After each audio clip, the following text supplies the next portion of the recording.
For the first tens of millions of years of its existence, the Earth was still so hot that it was fully molten, even on the outside. Like a freshly dipped celestial toffee apple, it was far too hot to lick for a good while, and it was essentially covered in an ocean of delicious magma, as the solar system was still condensing from hot gases and blobs of iron into a hostile cluster of rocky bodies bashing into one another. This was undoubtedly the worst condition the world has ever been in, and thankfully for us, it got substantially better as time went on. But Earth's history is far from linear, especially when it comes to climate, and since then, things have been a bit up and down. From volcanic eruptions that last millennia, to on-again, off-again rainstorms that span millions of years, life on Earth has found it hard to maintain a balance for any meaningful length of time. Still, life persists. In this video, we're covering some of the most extreme climatic shifts and their consequences to life since its emergence on this planet around 4.3 billion years ago. And we'll finish up with a cautionary point about its current trajectory. Let's begin, as is tradition, at the beginning, by asking what was the climate like when life first emerged? To answer that, we have to go back around 4.6 billion years. By the best estimates of the people who dedicate their lives to this sort of thing, the Earth, as a roughly spherical discrete object in space, is about 4.6 billion years old. At this time, as we mentioned in the intro, it was not a fun place to live. Not only was the floor made of lava, but the solar system hadn't finished its housekeeping either, so there were still quite a few life-erasing asteroids hitting into the planet, heating up its surface and generally prolonging the more Doric scenescapes that defined the early Earth. The first stretch of this, by the way, is aptly named the Hadean Eon, on account of it being more or less hell. Notice that's eon, not period, as this was a long time of hell on Earth. Somewhere at the beginning of this 600 million year eon, another whole planet crashed into the Earth, and a blob of that budded off and is now buzzing incessantly around us as our moon. Let's make a quick recap of geological timeframes. Geologists, like the very sediments that they study, separate time into layers. Eons, eras, periods, epochs, stages, and so on. Eons are the largest timeframes, and these are divided into eras, which are in turn split into periods. So, for example, the Jurassic period, part of the Mesozoic era, was split into the early, middle, and late epochs, which all have stages within them, and the entirety of the Mesozoic era is wrapped inside the Phanerozoic eon. It's sort of like a chronological address. The Phanerozoic eon, even though it contained the Jurassic period, is the eon that we're still in now, and it began all the way back in the Cambrian. So that's just how long an eon can be. And to get to the Hadean, we have to go through 2 more eons first. This was so long ago that there's almost nothing left of the rock that formed during the Hadean. But suffice it to say, conditions were a little too spicy for life back then, at least at the beginning. Surface temperatures were extreme. There was no oxygen, and the air was rich with methane and ammonia. Even the sun wasn't fully grown at this stage, emitting only a weak adolescent glow through the toxin-rich atmosphere of our forever home, which, by the way, was at times 27 to 40 atmospheres of pressure. Within about 100 million years, this immense atmospheric pressure would force water vapor to condense into scorching liquid oceans, despite the surface being 230 degrees Celsius. Then as the Hadean gave way to the Archean around 4 billion years ago, temperatures dropped to a more manageable 70 degrees Celsius. And this eon, aside from being substantially longer than the Hadean, was also almost in complete contrast to its predecessor, especially in terms of climate. Things calmed down a bit during the Archean, and continental crust formed, but it would spend millions of years submerged by the deepest oceans the world has ever known. All of a sudden, the Earth went from a smoldering cricket ball to Kevin Costner's Waterworld, and the vast majority of the land was submerged in immense oceans. But that's plenty for life, which showed up promptly as soon as conditions allowed. Microbial mats covered any surface they could, and while dense and prevalent, this was about as complex as life would be for about 3 billion years. One of these billions was so stagnated in its climate conditions that it is now known as the boring billion. But by 720 million years ago, boring was quickly replaced by very, very cold. Actually, between about 2.9 billion and 580 million years ago, there were probably several glaciation cycles across the Earth. It's thought that at least 2 of these were substantial enough to turn the entire globe, or at least almost all of it, into a snowball.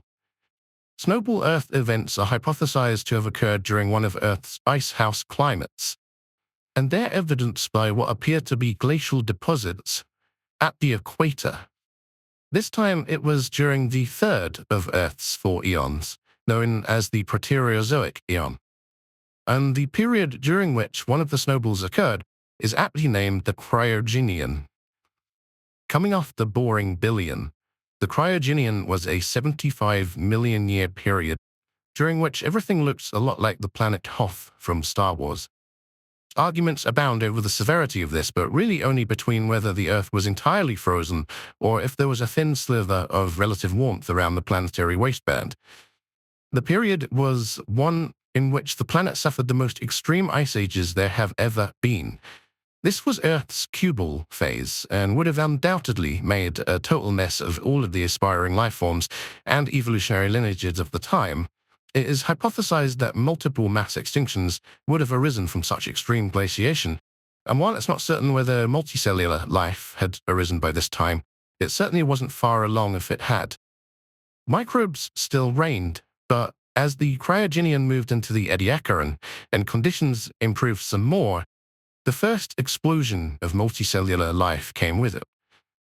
By the Permian, life was a lot closer to what we're familiar with today. Fish in the oceans, vertebrates on land, and insects in the air. Birds, mammals, and even dinosaurs were yet to come, but it was a lot closer to modern ecosystems than the first billion years of life on our planet. Life was positively blossoming.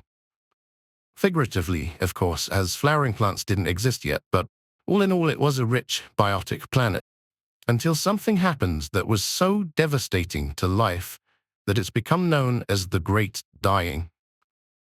People talk sullenly about the Black Death, which is cute and all, but this was billions of times worse. Instead of a mere 50% of Europeans being wiped out, more than half of all biological families were lost. 83% of all genera were lost, along with 70% of those land vertebrates we just talked about, and 95% of all biomass in the oceans. Some climatic catastrophe occurred that sapped all the oxygen out of the waters, and what was once a rich and healthy ecosystem turned into a rotting soup of upside-down fish. On the land, it wasn't much better. The emerging supercontinent of Pangaea was unlivable for the most part, with a climate of extreme contrasts, coupled with low oxygen, acid rains, sulfurous gases, and extended desertification. This was Earth's Mad Max phase, and it would be 30 million years before terrestrial vertebrates could recover. And once they did, they had a few million years of relative stability before a whole new climate catastrophe began. The Great Dying marked the beginning of the Triassic period, but it's not the only part of this period to make Earth's climatic highlight reel. Right in the middle of the Triassic, it started raining. There's evidence for a huge volcanic injection of CO2 into the atmosphere around this time. And there's also the formation of a pair of large mountain ranges that could have created a barrier between the continent and the ocean, leading to vastly different cooling rates between the land and water. This would then create a substantial pressure gradient that could also be responsible for the rain. This all sounds pretty ordinary until you look at the scale of it all.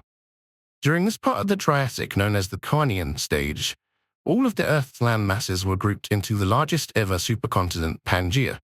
Central Pangaea was therefore further from the ocean than any land would ever be again, and so it was as dry as it gets. Arid adapted species reigned right up to the Carnian, when suddenly the most arid land on Earth turned into an oasis of greenery. This stark change was like nothing life on Earth had ever seen before. Instead of a pure extinction event, there was a total reshuffling of life as vast numbers of species died out to competition for newly emerging wet-adapted species, including dinosaurs. It's likely that the eruption of basalt rock from a volcano 100 times larger than a supervolcano spread through Carboniferous coal deposits, sending fossil fuel emissions into the atmosphere at an alarming rate and supercharging the very water cycle. Suddenly, the inner landmass of Pangaea was exposed to rain for the first time, and it didn't stop in more than 1,000,000 years. At this time, CO2 was 2.5 times higher than it is today, and the planet was humid and hot. Acid rains formed from the sulfurous volcanic gases, bringing the pain to the oceans by way of the torrential runoff from the land. This wiped out a lot of coastal life, but back on land, the better adapted dinosaurs bloomed to become the vast majority of terrestrial vertebrates for the first time. It appears that huge volcanic events like this coincide with many of the mass extinction events on Earth, and often through the same process of a rapid release of fossil fuel emissions. The last extreme climate period on this list happened relatively recently, around 55 million years ago, and it's associated with a similar eruption. The Paleocene-Eocene thermal maximum, or PETM, was a period of about 200,000 years, during which the Earth's global average temperature rapidly rose by around 5 to 8 degrees Celsius. Major extinctions are seen from the fossil record around this time too, especially in the oceans, and is widely associated with eruptions from the North Atlantic igneous province, which could have released 10,000 gigatons of carbon during this time interval. Whatever caused it, the rapid spike in atmospheric CO2 acidified the oceans, the poles became subtropical, and the world in general became hotter, more humid, and a lot rainier.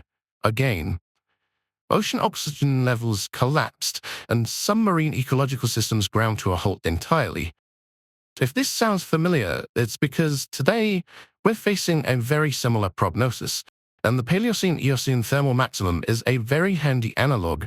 We are releasing ungodly amounts of the same emissions into the atmosphere in much the same way as the PETM. But unfortunately, one of the starkest limitations in this comparison is that we're doing it 10 times faster. And if this isn't scary enough, remember the Great Dying.